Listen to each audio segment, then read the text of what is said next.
खबरों का सारथी।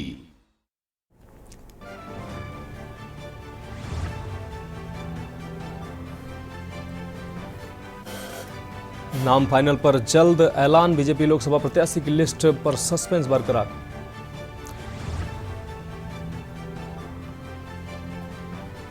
बेंगलुरु के कैफे में आईडी ब्लास्ट,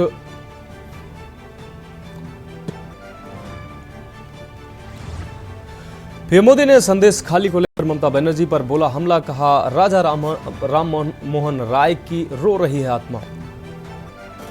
बीजेपी अध्यक्ष जेपी नड्डा का कल उत्तराखंड दौरा, लोकसभा चुनाव की तैयारियों पर करेंगे मंथन। देहरादून में प्रबुद्ध जन सम्मेलन, हल्द्वानी में कुमाऊं क्लस्टर सम्मेलन में करेंगे शिरकत। 4 मार्च को रामलला के दर पहुंचेगी एमपी कैबिनेट, मोहन यादव के साथ कैबिनेट के मंत्री करेंगे रामलला के दर्शन। अयोध्या पहुंचने का शेड्यूल तैयार। और प्रख्यात साहित्यकार डॉक्टर कन्हैया सिंह का निधन, मुख्यमंत्री योगी आदित्यनाथ ने जताया शोक, कहा साहित्य जगत के लिए अपूरणीय क्षति। आप देख रहे हैं के न्यूज, खबरों का सारथी। नमस्कार, देश की बात में आपका स्वागत है। मैं हूं मनोज मानस और अब खबरें विस्तार से। बेंगलुरु के लोकप्रिय रेस्तरां रामेश्वर कैफे में शुक्रवार को बड़ा हादसा हो गया। आपको बता दें, कैफे में आग लग जाने से कम 10 लोग घायल हो गए हैं। बेंगलुरु के रामेश्वरम कैफे में शुक्रवार को ब्लास्ट के बाद लगी आग की वजह से गैस सिलेंडर में विस्फोट माना जा रहा था, जिसे खारिज कर दिया गया। मुख्यमंत्री सिद्धारमैया ने बताया कि अब तक की जांच में जो संकेत मिले हैं वो आईडी ब्लास्ट की तरफ इशारा कर रहे हैं। जांच टीम को मौके से एक बैग भी मिला है, जिसने धमाके की गुत्थी उलझा दी है। फॉरेंसिक टीमें विस्फोट की सही वजह का पता लगाने की कोशिश कर रही हैं। आपको बता दें, कुंदन हल्ली इलाके में स्थित रामेश्वरम कैफे में विस्फोट होने से आग लग गई, जिसका सीसीटीवी फुटेज अब सामने आ गया है। मुख्यमंत्री ने कहा कि हमें किसी के बैग छोड़ने की जानकारी मिली है। इसे इम्प्रोवाइज्ड एक्सप्लोसिव्स डिवाइस यानी आईडी ब्लास्ट बताया जा रहा है।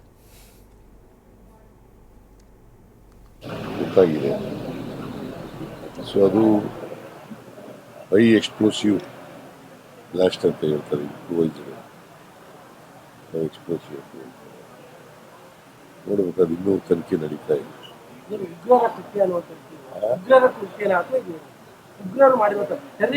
ಅಲ್ಲ, ಗೊತ್ತಿಲ್ವಲ್ಲಪ್ಪ, ಇನ್ನೂ ಅಷ್ಟೇ ಇನ್ವೆಸ್ಟಿಗೇಷನ್. ಈಗಿರತಕ್ಕಂಥ ಮಾಹಿತಿ ಪ್ರಕಾರ ಅಲ್ಲಿ ಎಲ್ಲ ಪೊಲೀಸ್ನವರೆಲ್ಲ ಹೋಗಿದ್ದಾರೆ, ತನಿಖೆ ನಡೀತಾ ಇದೆ. ಬ್ಲಾಸ್ಟು ಯಾವ ರೀತಿ ಆಯಿತು ಮತ್ತು ಯಾರು ಮಾಡಿದ್ದಾರೆ ಅಥವಾ ಅದೇ ಆಗಿದೆಯಾ ಅದೆಲ್ಲವನ್ನು ಕೂಡ ಈಗಾಗಲೇ ಸ್ಥಳ ಪರಿಶೀಲನೆಯನ್ನು ನಮ್ಮ ಕಮಿಷನರು DG ಅವರು ಎಲ್ಲ ಮಾಡಿದ್ದಾರೆ. ಜೊತೆಗೆ ಅಲ್ಲಿ FSL ಟೀಮ್ ಕೂಡ ಹೋಗಿದೆ, ಬಾಂಬ್ ಸ್ಕ್ವಾಡ್ ಕೂಡ ಹೋಗಿದೆ. ಅವೆಲ್ಲವನ್ನು ಕೂಡ ಸ್ಯಾಂಪಲ್ಸು ಅದೆಲ್ಲ ಕಲೆಕ್ಟ್ ಮಾಡಿದ ಮೇಲೆ ಅದರ ಮೂಲ ಏನು ಅಂಥೇಳಿ ಗೊತ್ತಾಗುತ್ತೆ. ಸುಮಾರು 9 ಜನ ಗಾಯ ಆಗಿದೆ. ಅವ್ರನ್ನೆಲ್ಲನೂ ಆಸ್ಪತ್ರೆಗೆ ಶಿಫ್ಟ್ ಮಾಡಿದ್ದಾರೆ. ಯಾರು ಸೀರಿಯಸ್ ಆಗಿಲ್ಲ ಅಂತೇಳಿ ಆಫೀಸರ್ಸು ತನಿಖೆ ಮಾಡ್ತಾ ಇದ್ದಾರೆ. ಯಾರು ಮಾಡಿದ್ದಾರೆ, ಏನು ಬಿಸ್ನೆಸ್ ವೈರಿಗಳ ಬೇಕು ಅಂತ ಮಾಡಿದಾರ ಏನು ಅಂತ ಇನ್ವೆಸ್ಟಿಗೇಷನ್ ನಡೀತಾ ಇದೆ. ಯಾರೇ ಆದರೂ ಎಲ್ಲ ವಿಡಿಯೋಗಳಿದೆ. ಕಂಪ್ಲೀಟು ಆಲ್ಮೋಸ್ಟ್ ಆಲ್ 2-3 ಕಿಲೋಮೀಟರ್ಸು ಯಾರು ಟ್ರಾವೆಲ್ ಮಾಡಿದಾರೆ ಅಂತೆಲ್ಲ ಲೆಕ್ಕಾಚಾರ ಇದೆ. ನಮ್ಮ ಆಫೀಸರ್ಸ್ ಇನ್ವೆಸ್ಟಿಗೇಷನ್ ಮಾಡ್ತಾ ಇದ್ದಾರೆ. ಸದ್ಯಕ್ಕೆ ಯಾರಿಗೂ ಏನು ತೊಂದರೆ ಇಲ್ಲ. ಬೆಂಗಳೂರಿನಲ್ಲಿ ಯಾರು ಆತಂಕ ಪಡೋದು ಬೇಡ. ಕಾನೂನು ವ್ಯವಸ್ಥೆ ಎಲ್ಲ ಕಡೆನೂ ನಾವು ಬಹಳ ಸುರಕ್ಷಿತವಾಗಿ ನಾವು ನೋಡ್ತಾ ಇದ್ದೀವಿ. ನಾವು ತನಿಖೆ ಮಾಡ್ತಾ ಇದ್ದೀವಿ ಮತ್ತು ಎಲ್ಲ ನಮ್ಮ FSL ಟೀಮ್ಸ್ ಎಲ್ಲ ಬಂದಿದ್ದಾರೆ, ಅವರು ಚೆಕ್ ಮಾಡ್ತಾ ಇದ್ದಾರೆ. ಮತ್ತು ನಮ್ಮ ಸಿಟಿ ಕಮಿಷನರ್ ಇಲ್ಲಿದ್ದಾರೆ, ಇಲ್ಲಿದ್ದಾರೆ, ಎಲ್ಲ ಆಫೀಸರ್ಸ್ ಇದ್ದಾರೆ. ನಾವು ಖಂಡಿತವಾಗಿ ಯಾರು ಮಾಡಿದ್ದಾರೆ ಪತ್ತೆ ಮಾಡ್ತೀವಿ. ಜಾಸ್ತಿ ಇಂಜರಿ ಇಲ್ಲ, ಬಟ್ ಈಗ ಟ್ರೀಟ್ಮೆಂಟ್ ನಡ್ತಾ ಇದೆ.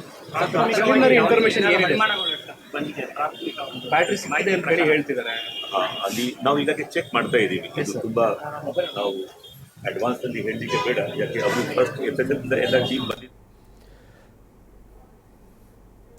देश की बात में अब छत्तीसगढ़ की खबरों का रुख करते हैं। छत्तीसगढ़ माध्यमिक से शिक्षक मंडल की 12वीं बोर्ड की परीक्षा 1 मार्च से शुरू हो गई है।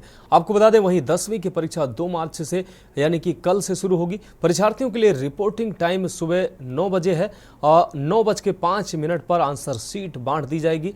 आपको बता दें 9:10 पर परीक्षार्थियों को प्रश्न पत्र पढ़ने को मिलेगा और 9:15 बजे से 12:15 बजे तक परीक्षा चलेगी। वहीं 12वीं बोर्ड की परीक्षा 23 मार्च तक चलेगी। आपको बता दें ये रिपोर्ट के माध्यम से देखिए।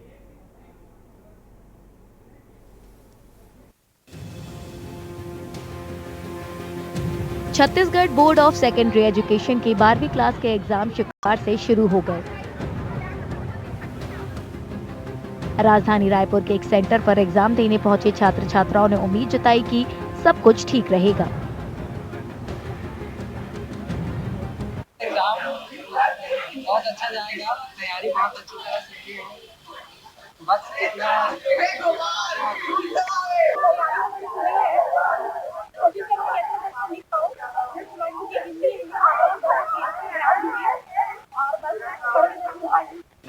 CGBSE की 12वीं क्लास के बोर्ड एग्जाम 23 मार्च को खत्म होंगे। वहीं 10वीं क्लास के बोर्ड एग्जाम 2 मार्च से शुरू होंगे और 23 मार्च तक चलेंगे।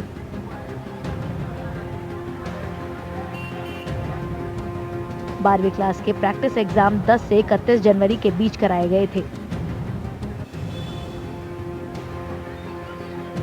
Chhattisgarh board of secondary education के 10वीं और 12वीं क्लास के नतीजे मई में जारी किए जाने की उम्मीद है।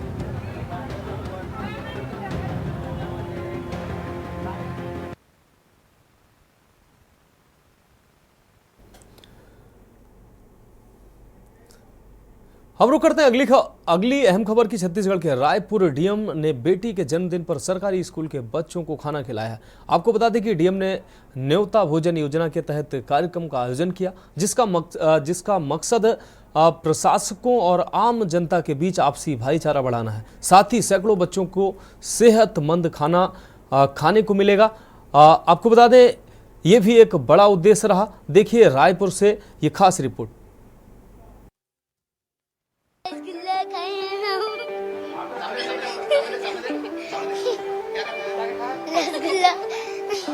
रसगुल्ला पूरी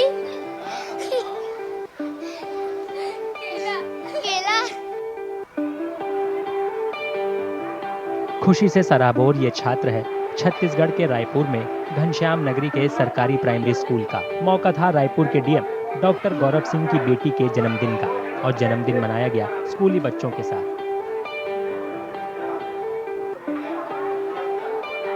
ये आयोजन छत्तीसगढ़ सरकार की न्योता भोजन योजना के तहत था। योजना का मकसद समुदाय के सहयोग से स्कूली बच्चों को सेहतमंद खाना खिलाना है।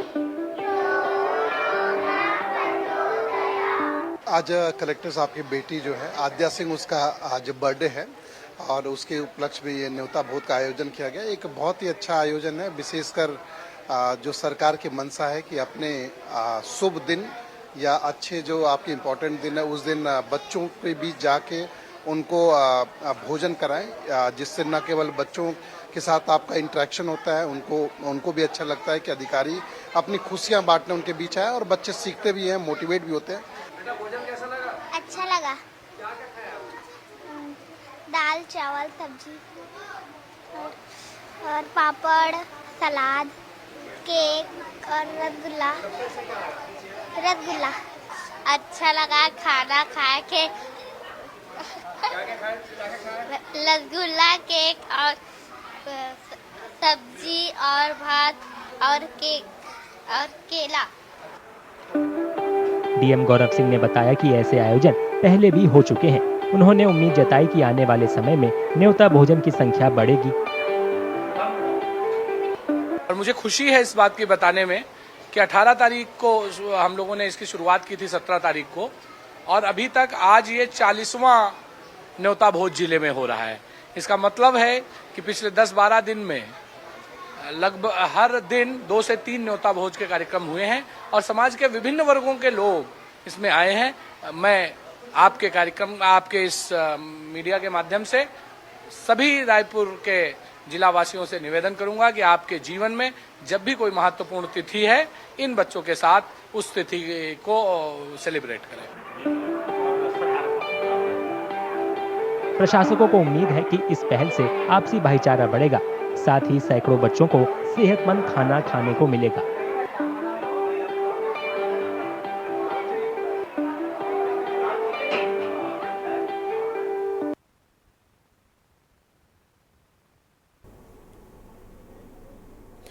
अब रुक करते हैं अगली खबर का।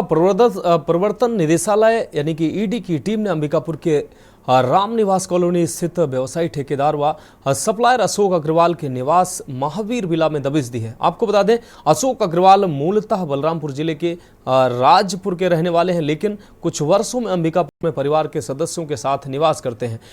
डीएमएफ घोटाले के अलावा मनी लॉन्ड्रिंग को लेकर अशोक अग्रवाल के घर जांच की जा रही है। शुक्रवार सुबह रायपुर नंबर की 2 वाहनों से केंद्रीय सुरक्षा बलों को साथ लेकर ईडी के अधिकारी अंबिकापुर पहुंचे और सीधे अशोक अग्रवाल के घर दबिश दी। ईडी के अधिकारी अभी कुछ भी बताने को तैयार नहीं है। घर के सामने और पिछले हिस्से में केंद्रीय सुरक्षा बल के हथियार बंद जवानों को तैनात कर अधिकारी भीतर दस्तावेजों के अलावा डिजिटल उपकरणों की जाँच कर रहे हैं।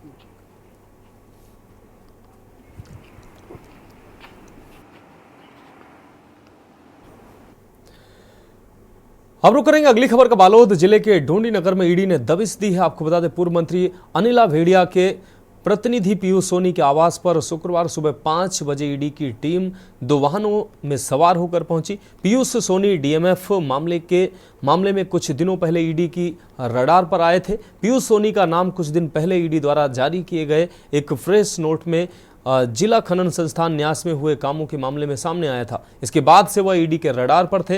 अंततः आज टीम ने छापेमारी की है, पूछताछ जारी है और दस्तावेजों को भी खंगाला जा रहा है।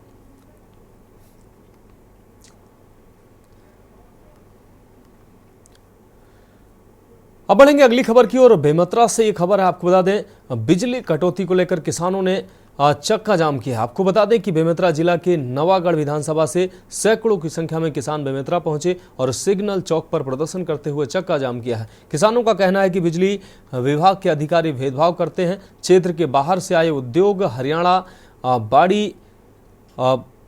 बाड़ी मछली और आपको बता दें मछली पालन के लिए तालाब, ऐसे कई जगह हैं जहां धन्ना सेठों को 24 घंटा पर्याप्त मात्रा में बिजली दी जाती है।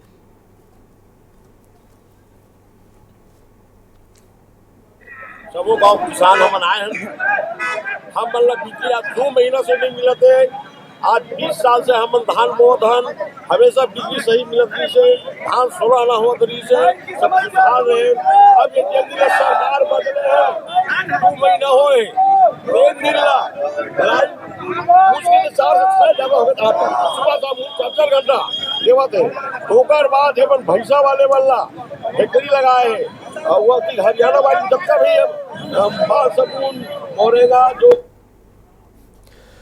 अगली खबर कांकेर से है, जहां कोयलीबेड़ा में 25 फरवरी को मुठभेड़ में 3 नक्सलियों को मार गिराने के दावा अब नया मोड़ लेता नजर आ रहा है। मृतकों के परिजनों ने सबूत के साथ जिला मुख्यालय पहुंचकर पुलिस के हार्डकोर नक्सलियों को मार गिराने के दावे को गलत ठहराया है। मामले के तूल पकड़ते ही कांग्रेस ने पूर्व विधायक शिशुपाल सोरी के नेतृत्व में जांच टीम गठित कर दी। पीसीसी चीफ द्वारा टीम गठित कर धुर नक्सल प्रभावित मर्दा गांव पहुंची और मृतकों के परिजनों से मुलाकात कर उनका बयान दर्ज किया। कड़ी सुरक्षा के बीच करीब 3 घंटे तक कांग्रेस की जांच टीम गांव में रही और मृतकों के परिजनों के अलावा स्थानीय लोगों से भी तीनों मृतकों के बारे में जानकारी जुटाई, जिसके बाद कांग्रेस ने पुलिस के मुठभेड़ के दावों को पूरी तरह से फर्जी बताया है और आम ग्रामीणों की हत्या का आरोप पुलिस पर लगाया है।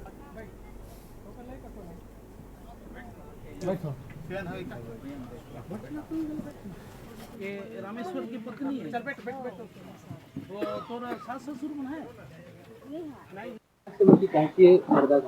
क्या कुछ आपने पाया और आगे आपकी क्या रणनीति होगी, एविडेंस बताइए। देखिए, प्रथम दृष्टया मैंने बारीकियों से जो घटना में 3 मृतक लोग के परिजनों से मिला, पवारी में जो अनिल हिड़को के परिवार से मिला, वो काफी अच्छा ग्राम मुझे लगा और उनके परिवार से मिलके ये जो हमारा अभी मर्दा गांव में 2 परिवार से मिले, इनके जो बातों से जनप्रतिनिधियों के बताए अनुसार मुझे ये लगता है कि ये बहुत ही सभ्य और बहुत ही अच्छे परिवार के और अच्छे नागरिक हैं।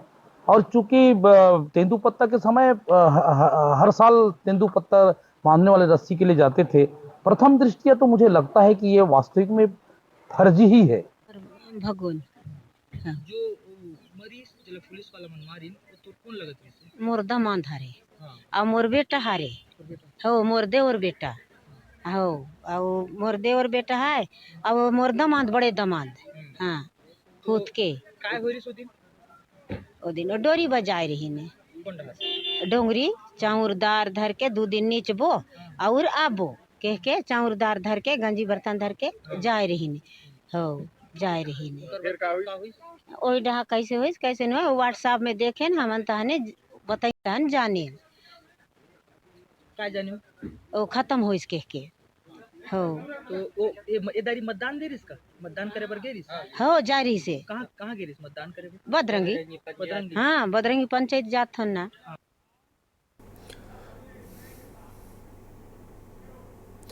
तो देश की बात में वक्त एक ब्रेक का है। ब्रेक के बाद मध्य प्रदेश की खबरों का रुख करेंगे। के बाद देश की बात में एक बार फिर से आपका स्वागत है। अब रुख करते हैं अगली खबर का। मध्य प्रदेश के बैतूल रेलवे स्टेशन की इकलौती महिला कुली की शादी हो रही है। शादी की रस्म रेलवे स्टेशन के वेटिंग रूम में निभाई गई। आपको बता दें, वेटिंग रूम में हल्दी और मेहंदी की रस्म निभाई गई है। इस दौरान रेल कर्मी और आरपीएफ के आपको बता दें स्टाफ के लोग मौजूद रहे। बैतूल सांसद भी महिला कुली को आशीर्वाद देने मौके पर पहुंचे। महिला कुली का नाम दुर्गा बोरकर है। वो 2011 से बैतूल स्टेशन पर कुली का काम कर रही हैं। परिवार की आर्थिक स्थिति ऐसी नहीं है कि धूमधाम से उसकी शादी करवाई जा सके। देखिए रिपोर्ट।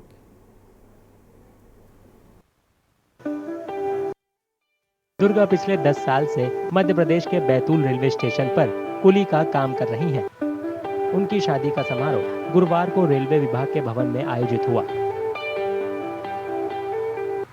कुली के रूप में जो अपनी सामर्थ्य के साथ में अपना दायित्व निभा रही है और अपने परिवार के उदर पोषण से लेकर समाज को नारी सशक्तिकरण का ये उत्कृष्ट उदाहरण है। हम सब लोग उसके विवाह समारोह में आज रेल प्रशासन और हमारी बिटिया गौरी और सारे हमारे आत्मीय स्वजनों ने ये कार्यक्रम रेलवे स्टेशन पर प्रतीक्षालय में ये रखा हुआ है। दुर्गा ने 18 साल की उम्र में बैतूल में इकलौती महिला कुली के रूप में अपना पेशेवर सफर शुरू किया था। परिवार की जिम्मेदारी उठाने के लिए उन्होंने कुली का पेशा चुना। पापा की स्थिति बहुत बेकार थी और पापा चल फिर भी नहीं सकते थे और उनने सोचा कि बेटा तो नहीं है बल्कि मैं कैसे संभाल पाऊंगा घर का। फिर मैंने सोचा कि मैं एक बेटी होके एक बेटा भी बन के काम कर सकती हूँ और मैंने किया। क्या काम किया आपने?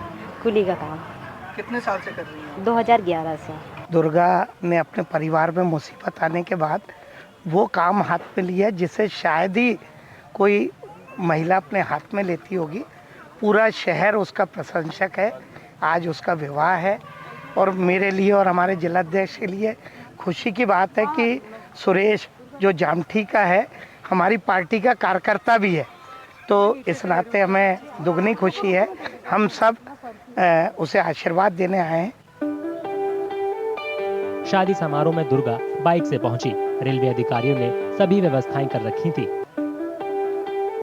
दुर्गा बेसिकली बैतूल की ही बेटी है। सभी उसे अपनी बेटी की तरह मानते हैं और हमेशा उसके संघर्ष में साथ रहे हैं। जब दुर्गा के विवाह की बात सामने आई तो बहुत कम समय में ये चीज़ें हुई और बहुत लोगों तक फिर भी मैसेज नहीं पहुंच पाया, लेकिन जिन लोगों को हम संपर्क कर पाए उन सभी ने दिल खोलकर दुर्गा की शादी के लिए मदद की है। विधायक हेमंत खंडेलवाल जी के द्वारा आर्थिक सहयोग किया गया, सांसद डीडी उइके जी के द्वारा किया गया। दुर्गा की शादी में बैतूल के सांसद, विधायक, रेलवे कर्मचारी, आरपीएफ और जीआरपी अधिकारी शामिल हुए और जोड़े को शुभकामनाएं दी।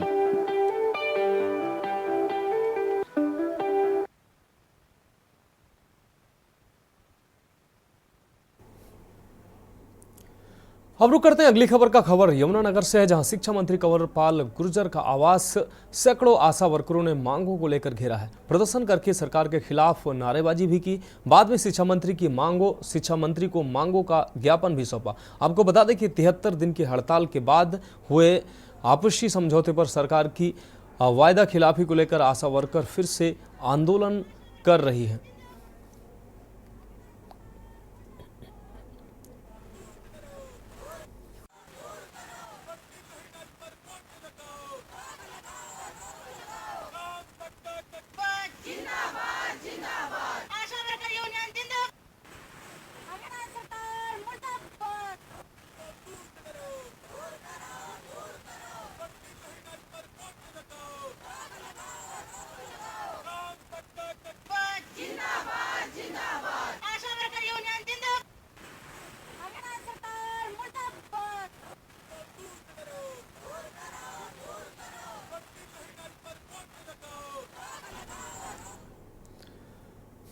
अब बात करते हैं अगली खबर की। अगली खबर कुरुक्षेत्र से है, जहां विदेश भेजने के नाम पर 45 लाख रुपए की ठगी का मामला सामने आया है। आपको बता दें, एजेंट ने फेक वीजा पर युवक को दुबई भेज दिया, जहां पकड़े जाने पर युवक को 3 महीने की जेल काटनी पड़ी।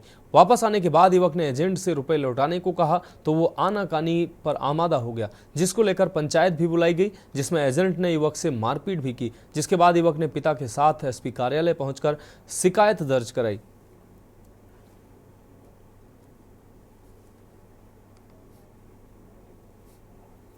वो कह रहे थे कि जी आपका हमारे को नहीं इसके बारे में बताया गया जी, कहीं का लगवाए। वो कह रहा है जी आपका वीज़ा लग चुका है। हमारे को जब बच्चा पकड़ा गया ना जी, वहाँ पे उन्होंने बच्चे को वीज़ा नहीं दिखाया। बच्चे को कह रहा है एयरपोर्ट पे पहुँचो, आपको वीज़ा वहीं पे मिलेगा। तो जैसे ही बच्चा एयरपोर्ट पे पहुँचा, इधर से इसका दुबई का वीज़ा खत्म हो गया था। 2 महीने का 2-3 का वीज़ा था, और वहाँ पे जैसे ही इमिग्रेशन में वीज़ा वो दिखाया, वहाँ पे नकल वीज़े पकड़ा गया और इसके पास दुबई का वीज़ा भी। राजवीर ने मुझे भेजा था वहाँ पे, अमेरिका भेजने के लिए भेजा था। दुबई से ने फंसा दिया मुझे। दुबई से ने फेक वीज़ा लगवा के चढ़ाने लगा था। उसकी पुलिस, दुबई पुलिस ने तो मुझे वो पकड़ लिया। उसके बाद 3 महीने जेल में रखा। तो वहाँ पे मेंटली डिस्टर्ब भी है, और मतलब रोटी पानी कुछ नहीं अच्छा है वहाँ पर दुबई का। अब रुक करते हैं अगली खबर का। मोगा के बाघा पुराना कस्बे में इलेक्ट्रॉनिक की दुकान से चोरी का मामला सामने आया है। आपको बता दें, चोर शटर तोड़कर दुकान में घुस गए। इसके बाद 5 इन्वर्टर बैटरी, 3 LED, 2 इंडक्शन, 1 पुराना मोबाइल और नकदी लेकर फरार हो गए। घटना की जानकारी पुलिस को दी गई। पुलिस ने CCTV को अपने कब्जे में लेकर जांच शुरू की।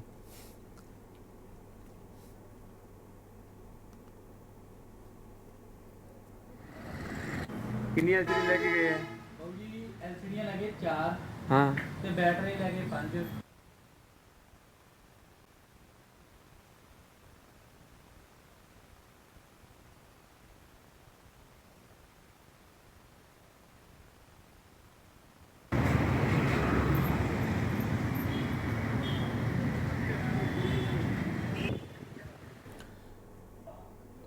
ब्रेक के बाद देश की बात में एक बार फिर से आपका स्वागत है। अब रुक करते हैं अगली खबर का। पूर्णिया के परोरा गांव के रहने वाले युवा का किसान कार्तिक बेंगलुरु से MCA की पढ़ाई कर अब कृषि कार्य कर रहे हैं। कार्तिक की माने तो उन्होंने कृषि में आधुनिक तकनीकी की ट्रेनिंग भी ली है, और कृषि में नई खोज करना उन्हें अच्छा लगता है। देखिए रिपोर्ट।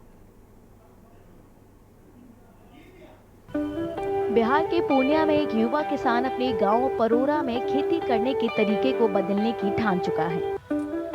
बेंगलुरु से MCA की पढ़ाई कर चुके कार्तिक अपने गांव के किसानों को ड्रोन टेक्नोलॉजी की जानकारी दे रहे हैं, ताकि वे इसका फायदा उठा सके। कार्तिक को खेती का शौक है और उन्होंने इससे जुड़ी नई टेक्नोलॉजी की ट्रेनिंग भी ली है। तो ड्रोन है, हमारे गांव में आए हुए हैं परोड़ा में, और इससे जो है 6 मिनट में 1 एकड़ का हो जाता है स्प्रे, 10 लीटर मात्र पानी में। और इससे काफ़ी फ़ायदा है। आम में, लीची में, मक्का में, सरसों में काफ़ी आसानी से कम खर्च में ज़्यादा स्प्रे हो जाता है। गांव के दूसरे किसान भी कार्तिक की इस पहल से काफी खुश हैं। वे ये देखकर रोमांचित हैं कि कैसे ड्रोन कम समय में ही खेती के मुश्किल से मुश्किल काम निपटा देता है।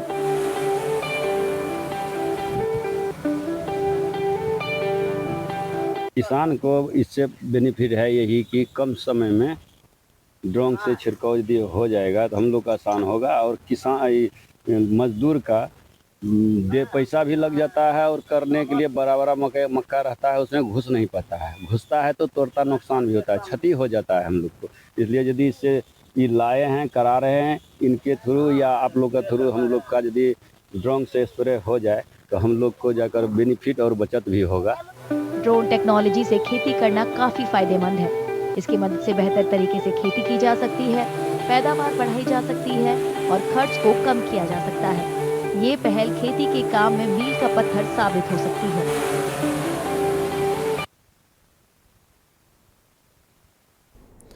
देश की बात में अब बढ़ेंगे अगली अहम खबर की तरफ। अमृतसर के बाघा बॉर्डर की तरह जम्मू के सीमांत क्षेत्र सुचेतगढ़ की ऑक्ट्राय पोस्ट पर भी अब बीटिंग द रिट्रीट समारोह का आयोजन किया जाता है। इसे अब सप्ताह में 4 दिन आयोजित किया जा रहा है। बीटिंग द रिट्रीट और सीमा को देखने के इच्छुक लोग अब मंगलवार, गुरुवार, शनिवार और रविवार को इसे देख सकते हैं। साथ ही जम्मू से सुचेतगढ़ के लिए ई बस सेवा भी शुरू कर दी गई है। देखिए रिपोर्ट।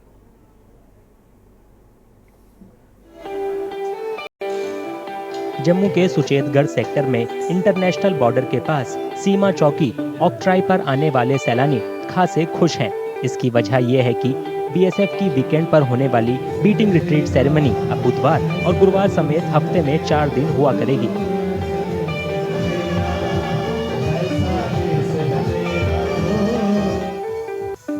इस बदलाव से यहां ज्यादा सैलानियों के आने की उम्मीद है।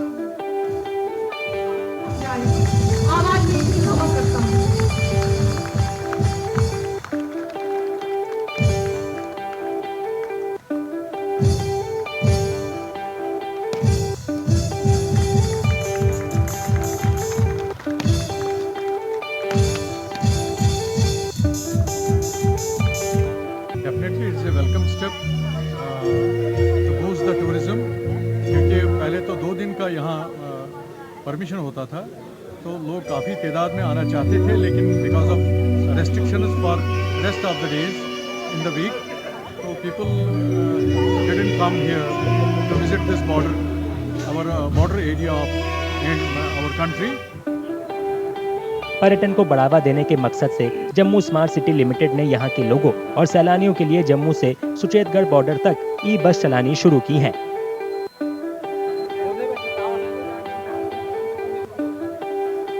इससे लोगों को ये समारोह देखने के लिए आने जाने में आसानी होगी।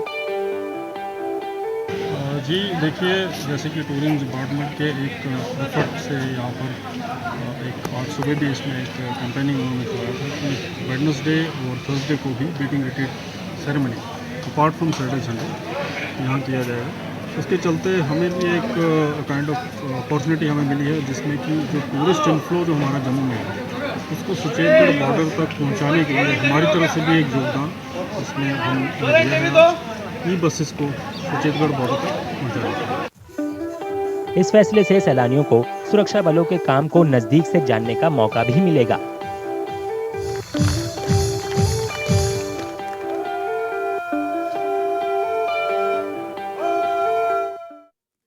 अब रुक करेंगे अगली अहम खबर की। देश के सबसे बड़े बिजनेसमैन मुकेश अंबानी और नीता अंबानी के छोटे बेटे अनंत अंबानी और राधिका मर्चेंट के साथ शादी करने वाले हैं। अनंत और राधिका 2 जुलाई को शादी के बंधन में माफ़ कीजिएगा 2 मार्च को शादी के बंधन में बंध जाएंगे। उससे पहले 1 मार्च से लेकर 3 मार्च तक गुजरात के जामनगर में प्री वेडिंग फंक्शन का आयोजन किया जा रहा है। आज से उनके शादी से पहले के कार्यक्रम शुरू हो चुके हैं, जिसमें तमाम दिग्गज हस्तियां शिरकत कर रही हैं। सचिन तेंदुलकर, आमिर खान, अक्षय कुमार और अन्य लोग जामनगर में अनंत अंबानी के प्री वेडिंग समारोह में पहुंचे हैं। देखिए रिपोर्ट।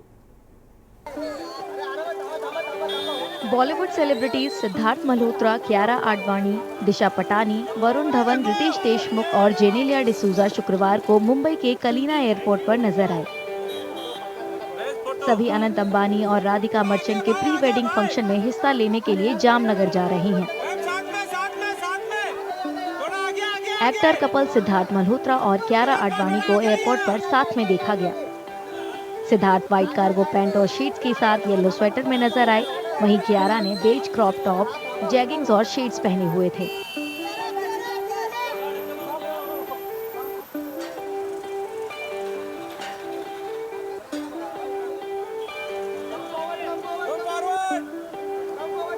दिशा पटानी को white full sleeve crop top और ब्लू डेनिम के साथ व्हाइट शूज और शेड्स पहने देखा गया।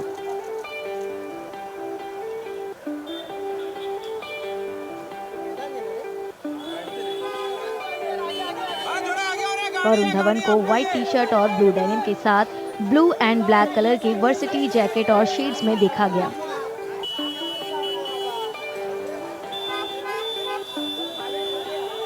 रितेश देशमुख को पत्नी जेनेलिया डिसूजा के साथ blue sweat shirt, denim jacket और ब्लू जीन्स पहने देखा गया। वहीं जेनेलिया ने ब्लू डेनिम और शेड्स के साथ व्हाइट शर्ट ड्रेस पहनी हुई थी। अनंत की शादी 12 जुलाई को मुंबई में राधिका मर्चेंट के साथ होगी। अभी उनकी प्री वेडिंग सेरेमनी गुजरात के जामनगर में 1 मार्च से शुरू हो रही है।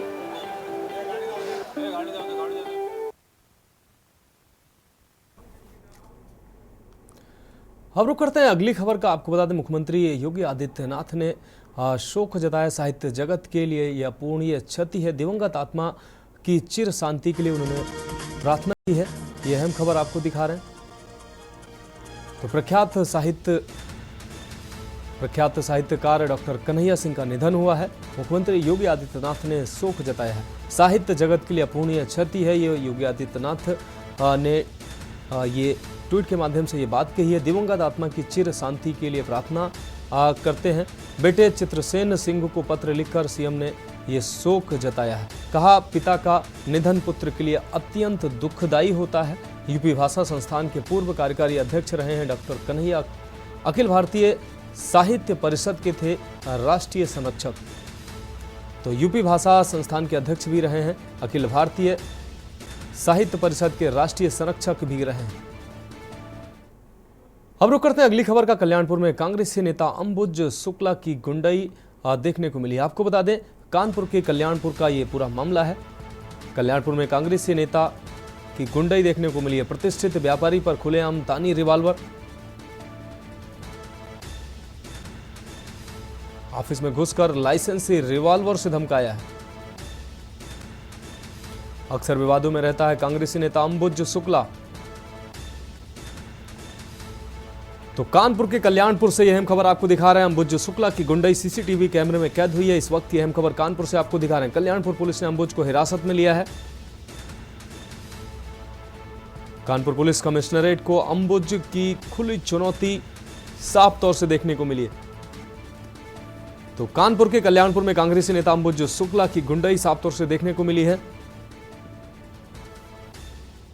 कल्याणपुर थाना क्षेत्र के अंतर्गत मनीष दिवाकर नामक व्यक्ति द्वारा, जो कि अथर्व कंस्ट्रक्शन प्राइवेट लिमिटेड में कार्यरत हैं, के द्वारा पुलिस को यह सूचना दी गई कि अंबुज शुक्ला नामक एक व्यक्ति के द्वारा अपने साथियों के साथ मिलकर इनके ऑफिस में आकर अपने असलहे के लाइसेंसी असलहे के बल पर इनको धमकी दिया गया है। इस सूचना पर पुलिस मौके पर पहुंची और वहां के सीसीटीवी फुटेज वगैरह का अवलोकन किया, जिसमें यह बात सत्य प्रतीत होती है, जिसमें कि अंबुज शुक्ला अपने लाइसेंसी रिवॉल्वर के साथ वहां ऑफिस में आकर धमकी देते हुए दिखाई दे रहे हैं। इसके बाद पुलिस ने त्वरित कार्रवाई करते हुए अंबुज शुक्ला और उनके साथियों को पूछताछ हेतु हिरासत में लिया है। जो मनीष दिवाकर के द्वारा दी गई तहरीर है, उस पर अभियोग पंजीकृत किया जा रहा है। साथ ही साथ जो लाइसेंसी असलहा है, जो रिवॉल्वर है, उसको पुलिस के द्वारा जब्त कर लिया गया है। जो भी विधिक कार्रवाई है, इसमें पुलिस के द्वारा की जा रही है। अब रुक करेंगे अगली अहम खबर की। लखनऊ से अगली अहम खबर। ईडी ने, आपको बता दें, कॉलेज संचालक को गिरफ्तार किया है। स्कॉलरशिप घोटाले में ईडी ने गिरफ्तारी की है। ओम प्रकाश गुप्ता इंस्टीट्यूट के संचालक को ईडी ने गिरफ्तार किया है। इंस्टीट्यूट के संचालक शिवम गुप्ता को गिरफ्तार किया गया है। स्कॉलरशिप घोटाले में ईडी ने यह कार्रवाई की है। ओम प्रकाश गुप्ता इंस्टीट्यूट के संचालक को ईडी ने गिरफ्तार किया है। इस वक्त की अहम खबर लखनऊ से आपको दिखा रहे हैं। इंस्टीट्यूट के संचालक शिवम गुप्ता को गिरफ्तार किया गया है। तो लखनऊ से इस वक्त की अहम खबर आपको दिखा रहे हैं। ईडी ने कॉलेज संचालक को गिरफ्तार किया है। स्कॉलरशिप घोटाले में ईडी ने यह गिरफ्तारी की है। अब रुक करेंगे अगली खबर का। लखनऊ से अगली खबर। नगर निगम ने खाली कराई 1 करोड़ की जमीन। नगर निगम की जमीन पर था भूपेंद्र सिंह का कब्जा। नगर निगम ने ध्वस्तीकरण करके खाली कराई है जमीन। चिन्हट के उत्तर धौना गांव में है 3770 वर्ग मीटर जमीन। तो लखनऊ से यह खबर आपको दिखा रहे हैं। नगर निगम ने बड़ी कार्रवाई की है। ध्वस्तीकरण कर करोड़ों की जमीन खाली कराई है। चिन्हट के उत्तर धोना गांव में है 3770 वर्ग मीटर जमीन। तो नगर निगम ने खाली कराई है 1 करोड़ की जमीन। इस वक्त की अहम खबर आपको दिखा रहे हैं। नगर निगम की जमीन पर था भूपेंद्र सिंह का कब्जा। नगर निगम ने ध्वस्तीकरण कर खाली कराई है ये जमीन। चिन्हट के उत्तर धोना गांव में है 3770 वर्ग मीटर जमीन। नगर निगम ने इस जमीन को खाली कराया है। नगर निगम की जमीन पर था भूपेंद्र सिंह का कब्जा। तो नगर निगम ने ध्वस्तीकरण कर ये जमीन को खाली कराया है। अब रुक करेंगे अगली खबर का। बाराबंकी में भोजपुरी फिल्म उल्टा फेरा का भव्य प्रमोशन हुआ है। ये film Deep films and distribution के बैनर तले बनने वाली है। आपको बता दें इसके निर्माता कुलदीप कुमार मिश्रा बाराबंकी जनपद के रहने वाले हैं। कुलदीप कुमार मिश्रा एक छोटे परिवार से ताल्लुक रखते हैं। छोटे परिवार से निकलकर यहां तक पहुंचे हैं। फिल्म का प्रमोशन बाराबंकी जनपद के रामनगर में हुआ। इस दौरान फिल्म के कलाकारों के साथ कई गणमान्य व्यक्ति भी मौजूद रहे। फिल्म के निर्माता कुलदीप कुमार मिश्र ने बताया कि इस फिल्म की शूटिंग ज्यादातर बाराबंकी और लखनऊ में ही की जाएगी। निर्माता कुलदीप कुमार मिश्र ने बताया कि इस फिल्म का नाम उल्टा फेरा इसलिए रखा गया है क्योंकि इसमें शादी के बाद जब बात तलाक तक पहुंचती है तो कोर्ट आदेश देता है कि जो रीति रिवाज से शादी हुई है उसका उल्टा किया जाए। इसलिए जो फेरे लिए गए थे वह उल्टे लिए जाएंगे। जो सिंदूर लगाया था और मंगल सूत्र पहनाया गया था उसे हटाया जाएगा। इसलिए इस फिल्म का नाम उल्टा फेरा रखा गया है। प्रमोशन के अवसर पर देवीपाटन मंडल के कमिश्नर योगेश्वर राम मिश्र, सांसद की पत्नी उर्मिला रावत, पूर्व विधायक शरद अवस्थी आदि लोग मौजूद रहे। उल्टा फेरा, ठीक है। ये मूवी एक भोजपुरी फिल्म है। जैसा कि हमारी प्लानिंग चल रही थी काफ़ी दिनों से इस फिल्म लाइन में, लेकिन चूँकि अभी बड़े बड़े स्टार से जैसे गोविंदा जी के साथ मेरी काफ़ी दिन से बात चल रही थी, फिर अक्षय कुमार जी के साथ बात हुई, लेकिन उसके पहले हमने सोचा कि एक जो है भोजपुरी फिल्म बनाते हैं। उसके बाद तो ये भोजपुरी फिल्म है शादी में उल्टा फेरा, जिसका आज मुहूर्त है और कल सुबह से ही 8 बजे से इसकी शूटिंग घाघरा घाट के बहलोलपुर वहाँ से शूटिंग प्रारंभ की जाएगी। बहुत अच्छी मूवी है और एक्चुअली मैं जितना की हूँ मूवी उस सबसे मेरा इसमें बहुत टफ कैरेक्टर है। सो बहुत मेहनत करना पड़ेगा। हमको ही नहीं, हम सब टीम को बहुत मेहनत करना पड़ेगा, बहुत ज़्यादा। दीप जी को भी बहुत मेहनत करना पड़ेगा। सो बहुत अच्छी स्टोरी है। पहली बार शायद आए हैं महादेव में, दर्शन किए, कैसा लगा? बहुत अच्छा लगा। एक्चुअली मैं महादेव जी की बहुत बड़ी भक्त हूँ और आज बाराबंकी में जाके महादेव जी के दर्शन भी हुआ। सो बहुत रिलैक्स हुआ मन में, बहुत अच्छा लगा। क्या मांगा? यही मांगा कि हमारी मूवी को ब्लॉकबस्टर हिट कराइए, अच्छे से हमारी मूवी कंप्लीट हो जाए, हम सब टीम अच्छे से खुशहाल रहे, हमारे फैमिली स्वस्थ रहे। मैम तो देश की बात में वक्त एक और ब्रेक का है, जल्द हाजिर होंगे। ब्रेक के बाद देश की बात में एक बार फिर से आपका स्वागत है। अब रुक करते हैं अगली खबर का। कानपुर में फर्जी शादी अनुदान दिलाने के नाम पर एक गिरोह सक्रिय है। गिरोह ने एक सामूहिक विवाह में जोड़ों को शिकार बनाने का प्रयास किया है। सामूहिक विवाह कराने वाली बद्री विशाल सेवा समिति के व्यवस्थापक व संस्थापक अजीत अग्रवाल ने गुरुवार को एडिशनल सीपी कानून व्यवस्था से शिकायत की है। आपको बता दें कानपुर के नौगढ़ा में समिति का पंजीकृत दफ्तर है। अजीत अग्रवाल के मुताबिक 18 फरवरी 2024 को उन्होंने एक सामूहिक विवाह कार्यक्रम किया था। इसमें 181 जोड़ों का विवाह कराया गया। वो हर साल सामूहिक विवाह कराते हैं, इसमें किसी प्रकार का अनुदान नहीं लिया जाता है। कार्यक्रम में एक 12 साल का किशोर घूम रहा था। उसने हर पंडाल में जाकर एक पर्ची जोड़ों को पकड़ाई थी। पूरे मामले में additional CP law and order Harish Chandra ने बताया कि मामला संज्ञान में आया है। एसीपी कलेक्टरगंज को जांच सौंपी गई है। जो भी तथ्य जांच में निकल कर आएंगे उसके अनुसार कार्रवाई होगी। ये एक सज्जन मेरे समक्ष प्रस्तुत हुए थे, उनके द्वारा बताया गया था कि उनके द्वारा कुछ जो है वो बच्चियों की शादी कराई जा रही है। उस क्रम में जो है किसी महिला के द्वारा संपर्क करके उन बच्चियों से जो है वो डॉक्यूमेंटेशन कराया जा रहा है ताकि उनको कुछ अनुदान दिलाया जा सके। ऐसी उन्होंने शिकायत की है। तत्काल जो है एसीपी कंसर्न को शिकायत की जांच दी गई है और जांच के आधार पर आवश्यक कार्रवाई की जाएगी। अब रुक करेंगे अगली खबर का। यूपी के कौशाम्बी जिले में आश्रम पद्धति विद्यालय में 10वीं के छात्र का पंखे से लटकता हुआ शव मिलने से हड़कंप मच गया। आपको बता दें, टीचर द्वारा खाने के दौरान अटेंडेंस लेने पर छात्र नहीं मिला तो कमरे में देखा गया और छात्र का शव पंखे से लटकता मिला। टीचर की सूचना पर पहुंची पुलिस और समाज कल्याण अधिकारी जांच में जुटे हैं। घटना पश्चिम सरीरा थाना क्षेत्र में स्थित राजकीय आश्रम पद्धति विद्यालय बरेसा का है, जहां 10th की साइंस की परीक्षा देने के बाद छात्र आदित्य ने डिप्रेशन में आकर हॉस्टल के रूम में फांसी लगाकर आत्महत्या कर ली। जब उसने हॉस्टल में फांसी लगाई, हॉस्टल के वार्डन ने सभी बच्चों को शाम को खाने की सूची निकालकर बुलाना स्टार्ट किया।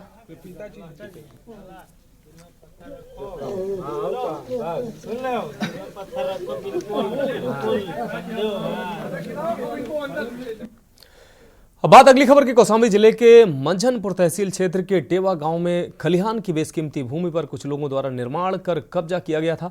नोटिस जारी होने के बावजूद निर्माण कार्य नहीं रोका गया था। इस पर तहसील प्रशासन द्वारा कार्रवाई करते हुए अवैध अतिक्रमण बुलडोजर चलाकर ध्वस्त किया गया है। कार्रवाई का विरोध एक महिला और उसके लड़के ने किया, लेकिन मौके पर रही पुलिस बल ने स्थिति को संभाल लिया।